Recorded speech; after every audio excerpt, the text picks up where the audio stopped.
صحیح بخاری میں حدیث نمبر 631 صحابہ ہیں حضرت مالک بن حویرث رضی اللہ عنہ بیان کرتے ہیں رسول اللہ صلی اللہ علیہ وآلہ وسلم کی خدمت میں حاضر ہوئے۔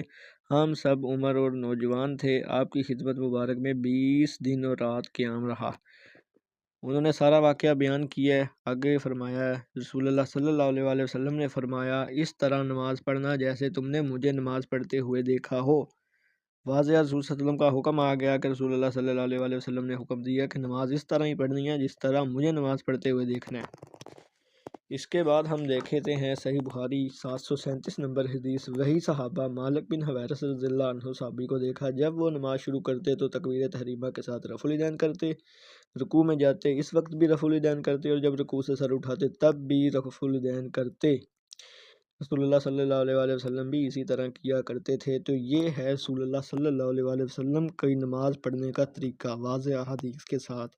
اور اس کے بعد بھی کچھ بھائی کہتے ہیں کہ بتائیں کہ رفع الیدین نہ کرنے سے نماز ہوتی ہے نہیں ہوتی، تو افسوس ہے پھر ان پہ جو واضح حضور صلی اللہ علیہ وسلم کی سنت کو چھوڑتے ہیں اور پھر اس پہ بھی اعتراض کرتے ہیں۔